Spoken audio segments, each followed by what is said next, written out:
Subscribe to our YouTube channel for in-depth interviews of India Inc. and press the bell icon so that you do not miss our updates.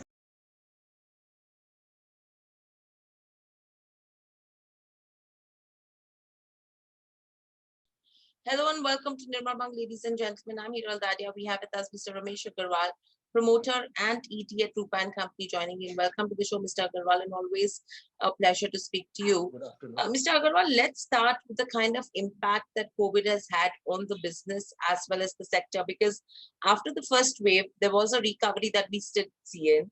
And now again, the second wave has come in much stronger, impacting a lot of lives. So how are you seeing this impact on the business?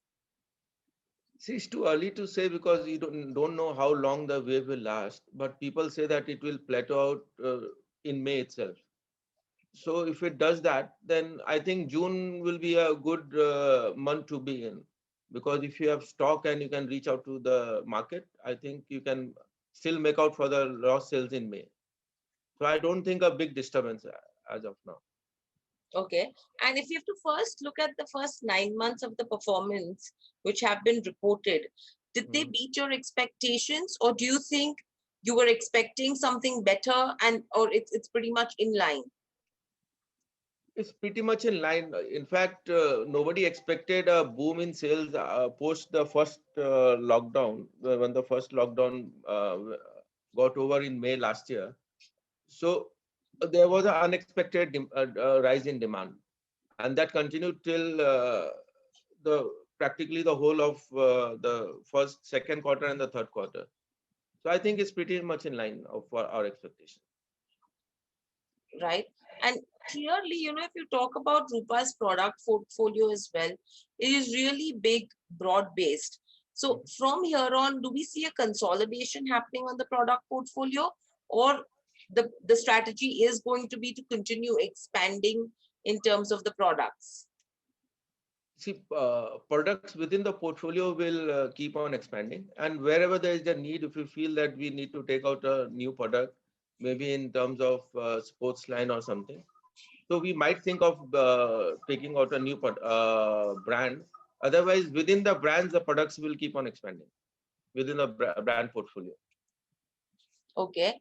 And Mr. Agarwal, any change in product mix that is expected going ahead, which will enhance our revenue collections as well as, I mean, how do we see that rejig happening? See, the product mix will keep on changing as per the market changes. Like we have seen a huge growth in casual wear and uh, casual wear t-shirts, Bermudas, and for both men and ladies, there's a huge increase in demand. So there, the product will keep on increasing. Then in thermal, we are keeping on adding new products. The new products, as in with new fabric and new designs, and then we keep on innovating. So we'll keep on bringing out new products in the existing brands. Right. So do you think then, the branded category, the premium products, that contribution to revenues will increase? Of course, because see, for the premium product, it was not a very good year because premium product is more of direct marketing, Hmm. where our salespeople would go and book orders. And because of the COVID situation, the movement of the salesman was pretty much restricted. So whatever premium product demand we are trying to push would be more through the online and organized channels. So yes, the premium product in the first quarter last year was not high, but the second, third quarter picked up very well, and we still see a continuous growth there. All right. And a lot of companies, Mr. Agarwal, took cost cutting initiatives, on the back of COVID. Now, what has Rupa done on this front? And if we've taken cost cutting initiatives, will they continue? And what's the kind of benefit we expect to see? See, Rupa did a lot of cost cutting, like we saved a lot on our advertising expenses. Mhm. We almost halved it. So, and then there was a lot of saving on way of TA and DA of the salespeople. The sales force cost had come down quite a lot. Salary expenses have come down, and the finance cost has also come down quite a bit. And also, we are continuously doing a lot of efforts of bringing down our cost of production in the way making all the production in-house, or wherever it is necessary, we make it in-house.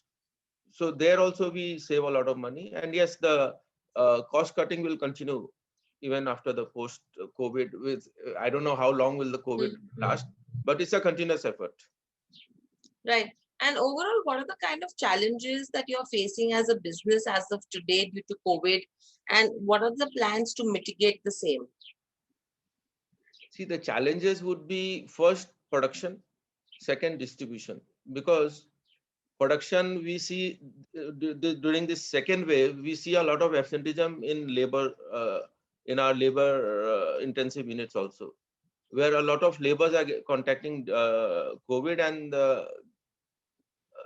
it did not happen in the first wave. So it's a big challenge, and we are trying to overcome it. And what I feel is that if you can maintain your production, you can still overcome, and it will be a very plus point for you.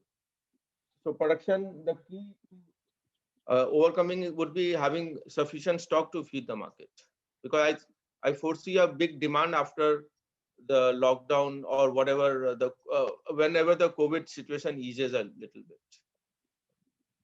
So you have to be ready with a lot of stock to fill the market. Right. And overall, if you go to see with regards to where R&D spends go now, that's something that Rupa has been spending on to innovate further. How do you see the trend with regards to R&D spends, and how much do we plan to invest?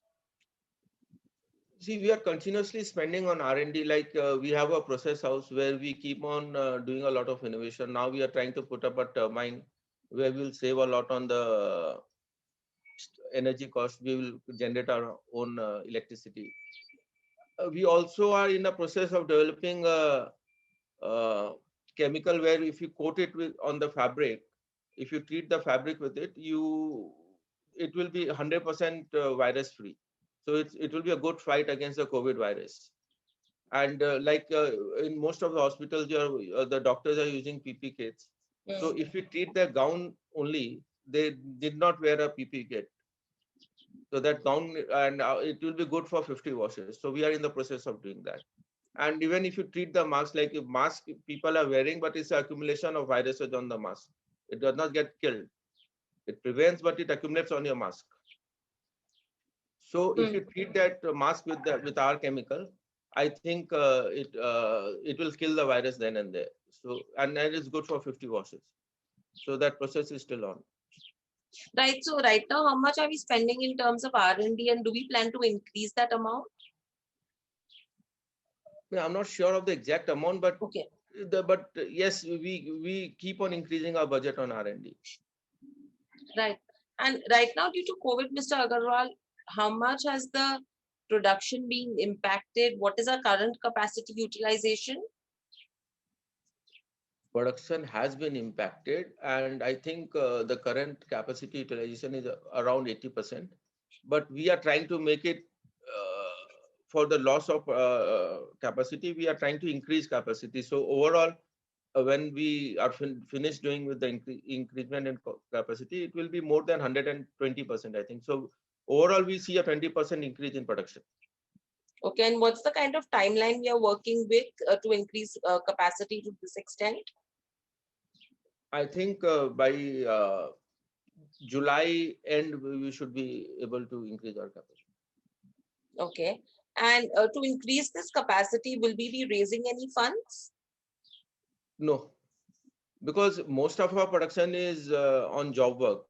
So we need not do any capex. Okay. And overall, you mentioned about challenges in the distribution and the production side. Now, when you talk about the distribution side, how are you, meeting the distribution with regards to modern trade as well as e-commerce? How is that? Is it intact, or even there you have challenges right now? No, in fact, e-commerce is growing in a big way, and we are tying up with, like we have a good tie-up with Amazon. Now we are trying to tie up with Flipkart. We already have a tie-up. We are trying to, increase that volume there. And then we are trying to get on every online portal which is available. So we see a good traction there. I think we'll get a good revenue share from the online channel. Right. So do you think the revenue share from online will increase versus the revenue share from retail? It cannot be compared in the sense online will have its own growth, and the retail will also have its own growth. So you cannot compare the both. Both will Right. grow together. Okay. And clearly with regards to geographical presence as well, East of India is where you have a very strong position. You've started expanding in North as well as West of India. So what is going to be the strategy in terms of geographical expansion now? So when you say we are strong in the East, you're right, but we are equally strong in the South also. In some states in the South, like in Karnataka or in in Telangana, we are strong. In West, in Maharashtra, we are strong. In the North, in UP or Rajasthan and Delhi, we are also strong. Yeah, but there is a long way to go. So we are now focusing on states where we are not, very weak. So like states like Tamil Nadu or Kerala or MP, we are not very strong. So we are making a special effort to increase our sales there. So the focus will be on all these states where we are geographically we are very weak. Okay. And from here on, apart from India, a lot of export markets that you cater to as well. So currently, what percentage of our revenues come from exports? Unfortunately, it's only 2%, which is not to our expectation. And going forward, we eventually we aim at making it at least 10% plus of our sales. Okay. And between exports and domestic, which business is more lucrative and margin accretive? Of course, export is more lucrative, but then the effort going behind exports is even more. But then, yeah, exports are more lucrative. Okay. And overall, if you talk about the high growth segments of business, how much do they contribute to revenues, and do we plan to increase their contribution to the total business? High growth segment would be the premium segment, as you said, the casual wear segment, and then the thermal segment. And all these three segments contribute pretty high with to overall turnover, and they'll keep on doing so. Okay.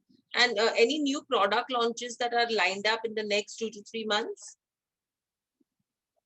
We keep on coming out with new products, like in the casual segment, every now and then a new design of a t-shirt or a Bermuda or a kids wear segment. Every now and then it is coming. So we don't launch products as in like, but it keeps on happening every now and then. So even if as I'm speaking, maybe a new product has been launched. So it is a continuous process. Correct. And very lastly, what are the future growth drivers that we should be looking at, and the milestones that we are looking to achieve from here on? The future growth drivers will be casual wear. We see a lot of traction there, thermal wear, and athleisure wear. Athleisure wear in the sense now everybody is health conscious. So we see a lot of growth from that segment. And by 2024-25, we aim to be around a 2,000 plus crore company. So that's our milestone that we're looking for. Right. All right, Mr. Agarwal, thank you so much for getting us those detailed conversation. I hope you enjoyed the conversation as well. Stay safe and speak to you soon again. Same for you. Thank you. Thank you.